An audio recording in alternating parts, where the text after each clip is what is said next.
Hey, I'm Peter Franson from christiangeekcentral.com and Spirit Blade Productions. Welcome to Essential Issues Weekly, where I talk about DC Comics 1 week after their release on the Ultra tier of the DC Universe Infinite subscription service. In each installment, I pick an assortment of comics to talk about as a DC fan and also explore what, if anything, they have to say about the essential issues of real life. Now, warning, full spoilers for everything that I talk about, so be aware this is your first and only warning that many spoilers lie ahead. Right now, we're taking a look at comics originally released on the Ultra tier on May 16th, 2023, and first from that group, I have chosen The Vigil #1. This one was released May 16th, 2023 in comic book shops.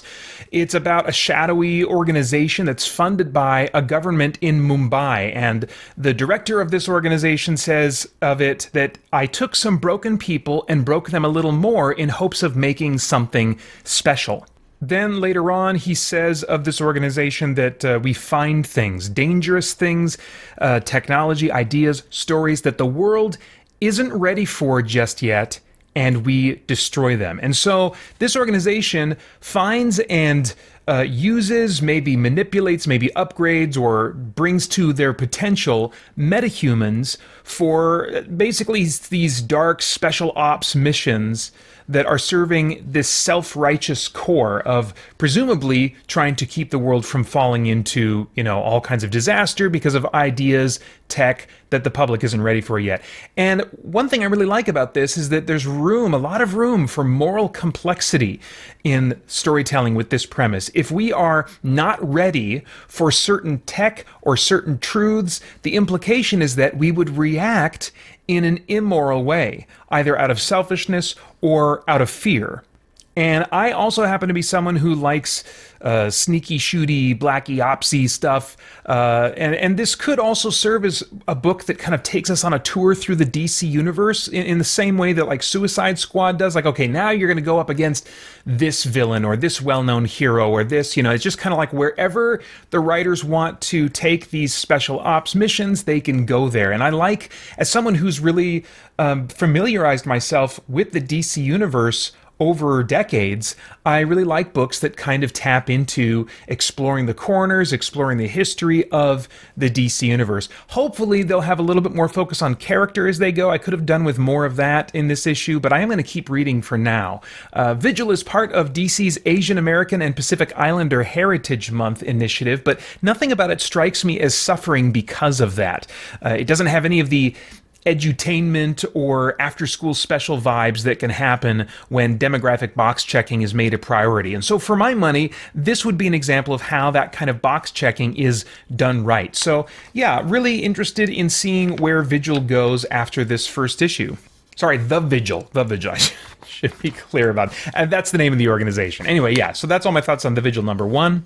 Next up, Superman #3, originally published on April 18th, 2023. Superman in this story is being transformed by microscopic versions of the villain Parasite.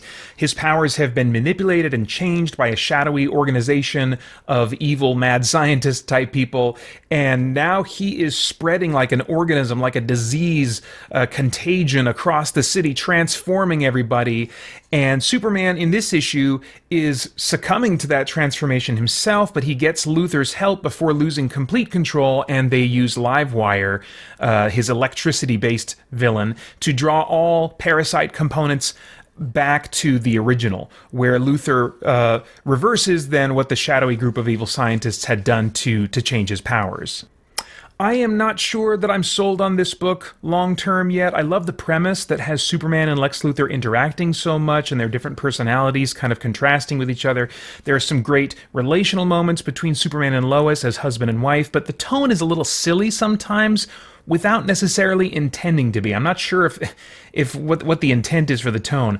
The art of this book is, and specifically showing Superman succumbing to the parasite virus, almost reminds me of Bizarro, making him look kind of like a smiling dope and a friendly Frankenstein instead of someone being horrifically transformed. And I would like a scenario like this to be treated with a much more serious dread than it's being treated here. Also, the microscopic versions of Parasite are portrayed as basically tiny versions of the villain Parasite, humanoid form, complete with green shorts. And so they look kind of cute when I want them to look like scary infectious blobs or cells or antibodies or something like that. I'll stick around for now to see where the concept goes, because I like the premise, the concept of this juxtapositioning of Superman with Lex Luthor. But the moment-to-moment storytelling is not something that I'm loving. There is just a little nugget that interested me on a thematic level in Superman #3. I get the impression that this take on Superman, as many have been in the past, is going to be portraying him as vaguely humanist in his kind of outlook, his philosophy. Lex Luthor describes a defining characteristic of Superman in this issue as one who has faith in humanity. He says, "You claim you have faith in humanity." So evidently this is something that Lex Luthor knows about Superman, that it's just a familiar part of his character, having faith in humanity. And this idea is usually accompanied by some form of actual or pragmatic, if not actual, atheism, which has no grounds for believing in objective moral truths. And yet Superman clearly believes in a higher objective moral standard. We get that sense from him many times in many Superman stories, a standard that he seems to believe that humans can achieve, that humanity as a whole can achieve, though they presently do not. But he is hopeful and believes in their potential to move in that direction. Yet the writers never seem to want to explore the source of Superman's moral standard, more than suggesting that he had some kind of undefined morals instilled in him by his parents. Anyway, it's a brief moment here, and the book doesn't seem philosophical to me at all, but it's still, I think, a springboard for deeper thought. Next up, we have The Flash, number 797, originally published on April 18th, 2023. And I'm wondering if this is writer Jeremy Adams' last issue. As I understand, he's moving on to Green Lantern. And there's a new creative team that's going to be coming on to The Flash. This story in 797 is mostly self-contained. It takes place earlier in the year. Basically, Kid Flash agrees to babysit Wally's kids and Animal Man's daughter. And the story sort of makes good on what I think was the implied promise earlier in Adam's run, that these kids, the two West kids and Animal Man's daughter, would kind of end up palling around and adventuring together. We didn't see much of that. I think we probably would have seen more if Adam's run would have continued longer, as I think he wanted, but they are moving him over to Green Lantern. And so, yeah, I think this was maybe his shot to okay, let me make good on that concept with one story here. I don't get the sense that this is going to continue on with more adventures of these kids. In fact, I wonder if this is the last issue. I'm not sure. This story also brings the Super Sons into the story from an alternate universe because, as DC readers know, John Kent has been aged up. He's no longer at an age appropriate to kind of be palling around with Damian Wayne. Unfortunately, even though that was kind of a thing that was going on for a while, writers keep finding ways, I noticed, to tell stories about young John Kent. I highly suspect that many of them wish he had not been aged up, which happened very suddenly, dramatically, and it just didn't seem warranted at the time. My guess is that it was ultimately serving kind of like a box-checking agenda that DC had, but I don't know.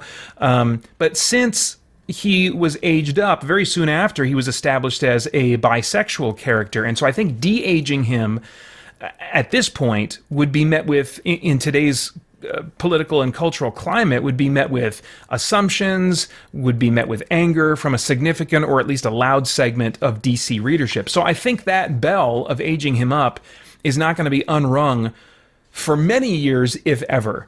But because writers keep finding ways to, in flashback stories or in instances like this, use a young John Kent, it seems clear that multiple writers and editors at DC believe that the potential for a young John Kent was far from exhausted. This is really not my kind of issue. I love that these young child characters exist. I think it's important that they do, and I have really loved many stories with them in them. but I really only want them in stories with their parents or with other adult family members. When it's a book, when it's an issue like this one that virtually only has the kids in it, then it kind of ends up feeling to me like a comic that is for kids exclusively and not really for me. I mean, that's not the case. I don't think that Jeremy Adams probably saw this issue that way, as exclusively for kids at all. But it's got enough of that youthful energy and little enough of any adult perspective that that's kind of what it ends up feeling like to me. Relatively harmless. Nothing bad's really going to happen. It's light in tone throughout. The threats aren't really felt and significant. And I'm not really interested in those kinds of stories typically. Now, the story is wrapped up, everyone goes back to their realities and whatever, but it ends on this interesting note of Granny Goodness kind of stepping out of nowhere. She's not been a part of this story at all. She really just literally steps out of nowhere and claims the device that was, I guess, kind of the MacGuffin, if that's the right term for the story, the thing that everyone was trying to get, that the whole plot hung on, and the success or failure of the heroes hung on, this thing that allows people to, what's it called, the mind, the something mind, I can't remember what it is, but it's some cosmic object or whatever, that allows people using it to pluck anything or anyone from anywhere and anywhen. And Granny Goodness picks this up. She remarks that it looks like it could be used as a new recruitment tool. And then the text at the bottom of the page says to be continued. Now, I don't know if there are more Jeremy Adams issues still coming, or if this refers to another story that's going on somewhere else. So I guess, we'll just have to wait and see. Finally then, World's Finest number 14, originally published on April 18th, 2023. This is continuing a story that began 1 or 2 issues ago. I can't remember. over the weekend finally caught up on all of World's Finest because I really wanted to talk about this book starting with this installment of Essential Issues. And so I don't remember exactly when this story arc started. This basically, the premise is that Simon Stagg, billionaire enemy of the kind of 3rd or 4th tier DC hero Metamorpho, Rex Mason, but his kind of Lex Luthor, Simon Stagg, is dead, and Metamorpho has been framed for it. Superman and Batman then investigate with Metamorpho to get to the bottom of it, and in this issue, it turns out that billionaires like Stagg are being abducted and replaced by Professor Ivo, that Stagg probably is not dead. It was an android body placed in his coffin, and so Superman and Robin kind of end up being paired up while Batman and Metamorpho are paired up, and it's Superman and Robin that stumble on the plot, or at least they go to Professor Ivo's hideout. If you don't know, Ivo created Amazo. He's the Justice League villain that is able to mimic the powers of any member of the Justice League. And so he's usually a really huge threat when he shows up. What Ivo is doing with these billionaires is unknown at this point. So far, I've enjoyed, I would say, the last story arc more than this one, but the series is interestingly set in the past, in a visually updated and slightly retconned version of the Silver Age. So Dick Grayson is still Robin.